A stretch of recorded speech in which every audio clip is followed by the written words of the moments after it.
କାର୍ଯ୍ୟକ୍ରମ ଶୁଣୁଛନ୍ତି ଆକାଶବାଣୀ କଟକ କେନ୍ଦ୍ରରୁ।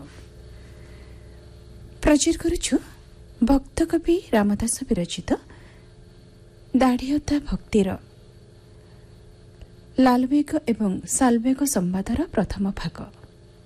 ବେତାର ସମ୍ପାଦନା ଡକ୍ଟର ରବୀନ୍ଦ୍ର କୁମାର ବିହାରୀ, ପୂର୍ବାଭାଷ ଝରଣା ଦାସ, ସଙ୍ଗୀତ ପରିଚାଳନା ଚୌଧୁରୀ ଭାରତୀ କୃଷ୍ଣ ଦାସ, ପ୍ରଯୋଜନା ଦୀପକ ସାମନ୍ତରାୟ।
ଲାଲବେଗ ଓ ସାଲବେଗ ସମ୍ବାଦ।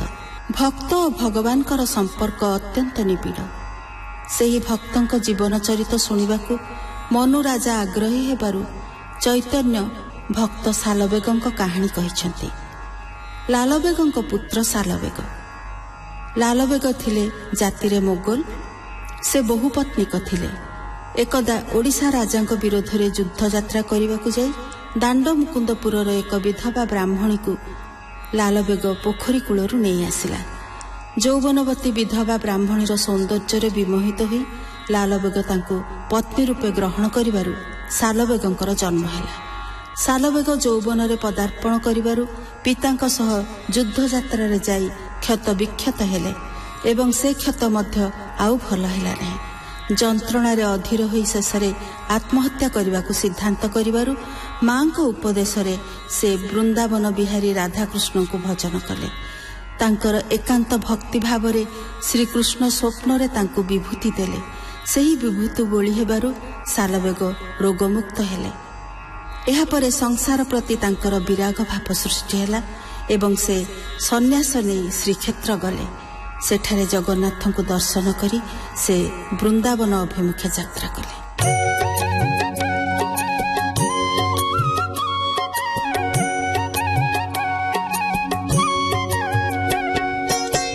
ପୁଣି ପୁଛଇ ମନରାଣ ଚୈତନ୍ୟ ଦେବଙ୍କ ପାଦେଣ ହେ ସୁଖ ଚେତା ତୋର ବାଣୀ କେବଳ ସୁଧା ସମଜାଣି ପିମୋ ଶ୍ରବଣ ଯୁଗଳ ସନ୍ତୋଷ ନୋହିଲା କେବଳ ଏହି ପ୍ରକାରେ କଥା ଥାଉ ଥିଲେ କହିବା ମତେ ହେଉ ଶୁଣି ସୁଚେତା କହେ ହସି ଶୁଣ ହେ ସର୍ବଘଟବାସୀ କଟକ ନାମ ଯେ ସହର ଲାଲବାଗରେ ତାର ଘର ଜାତିରେ ଅଟଇ ପଠାଣ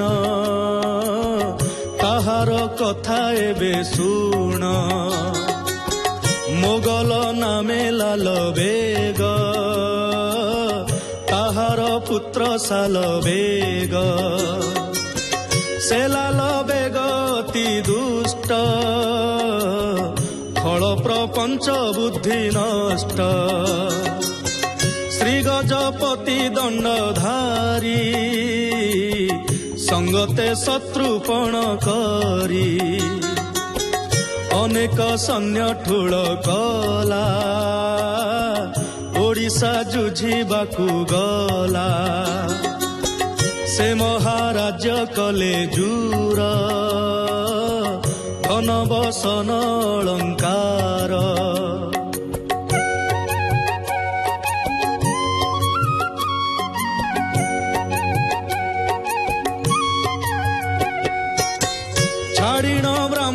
শাসন পলাই গলে সর্বজন তহি এক বিধবা নারী যাইথিলা যে স্নান করি একাকী জন জল ঘাটে শূন্যতা দেখিলা নিকটে ডরে সে ন পারিলা যাই রহিলা স্তম্ভীভূত হই একে ব্রাহ্মণী দুজে যুবা কে কহি পারে তার শোভা চম্পক পুষ্প পরা কান্তি মুকুতা শ্রেণী দন্তপন্তি সুনাসা সুন্দর কপোଳ বদন চন্দ্রমা মণ্ডଳ হৃদয় ভাগতি উচ্চ শ্রীফল জিণিবে নিকুচ হেমন্ত নারী নদী কূলে উভাত জীবন বিকলে ଏହି ସମୟେ ଲାଲ ବେଗ ଆସି ମିଳିଲା ତାର ଆଗ ଦେଖିଣ ଅତ୍ୟନ୍ତ ସୁନ୍ଦରୀ ମଦନ ସରେ ହେଲା ଘାରି ବଳେ ଧଇଲା ତାର ଭୁଜ ମୃଗୀକୁ ଯେହ୍ନେ ମୃଗରାଜ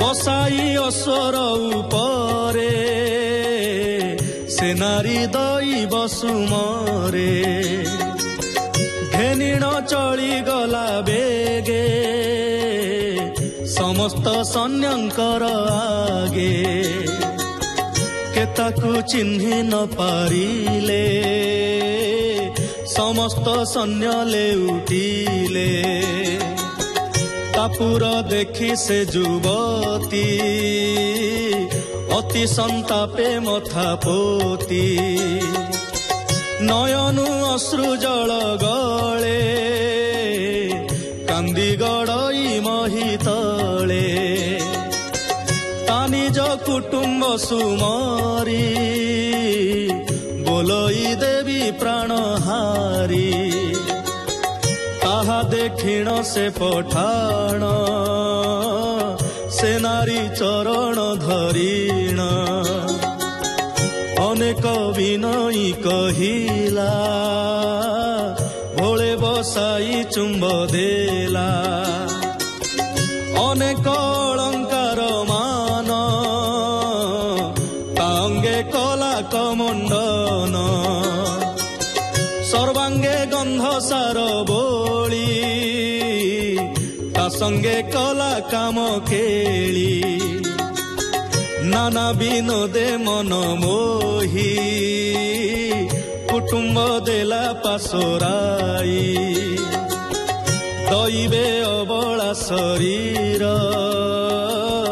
ସଙ୍ଗ ହି ସିନା ମୂଳ ତାର ତାଠାରୁ ରତି ସୁଖ ପାଇ ରହିଲା ପତ୍ନୀ ପ୍ରାୟ ହୋଇ ତାଠାରୁ ରତି ସୁଖ ପାଇ ରହିଲା ପତ୍ନୀ ପ୍ରାୟ ହୋଇ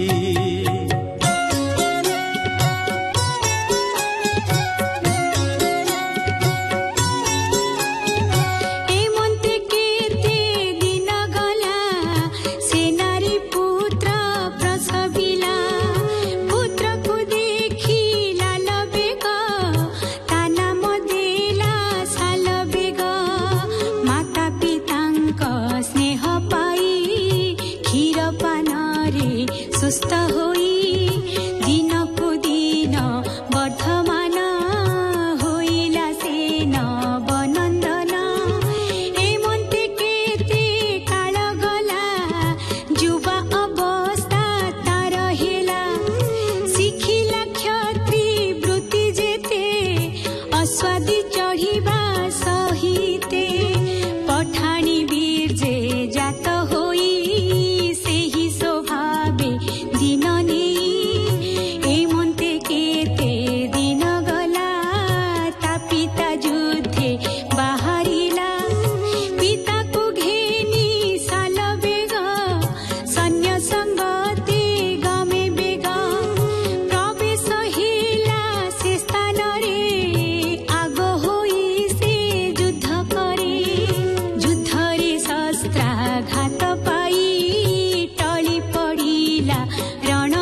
मात शुण मो वचन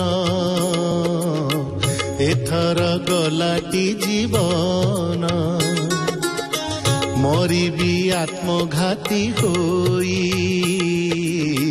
ए कष्ट न पारिबी सही तोर की बुद्धि थिले कह नोहिले पासोरीण राह शुणी जननी शोक भरे कहिला पुत्रर आगरे मोते तू पचारिलु जाहा शुण कहिबी तते ताहा पठाण अटे तोर तात मुहि ब्राह्मणी तोर माता तू काहू मो बोल करिबू स्वरूप शुण आरे बाबू हेमंत शुणी साल बेग कहिला जननीर आग भूमात कहिलु जा मोते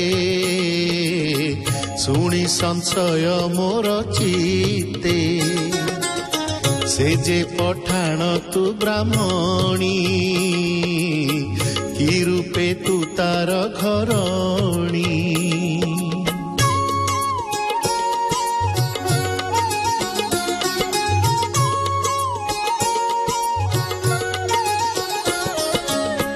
हेमंत शुणी तार मात बोइले शुण सिरे सूत ग्राम मानंके जे उत्तम दांड मुकुंदपुर नाम सेही ग्राम रे मोर घर नथिले मो सासु ससुर तो बाप युद्धे जाइतिले संगे बहुत सैन्य तुले बाहुड़ी आसीबार बेले से दिन दैवर बले मु जाइतिली स्नान करी तहु आनिला मोते धरी ए कथा शुणी साल बेग कहिला जननीर आग भूमात शुण मोर बाणी तू मोर पिंडर कारिणी एथिकी बुद्धि कि सकह केमंते रहिब मो देह एथिकी बुद्धि कि सकह केमंते रहिब मो देह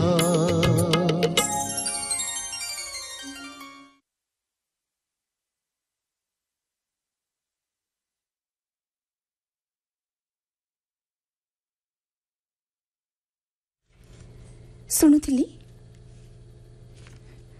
भक्तकवि रामदास विरचित दाढ़ता भक्तिर लालवेग और सालवेग संवादर प्रथम भाग कंठदान करथिले शरद नायक गीता दास एवं सुभाष दास।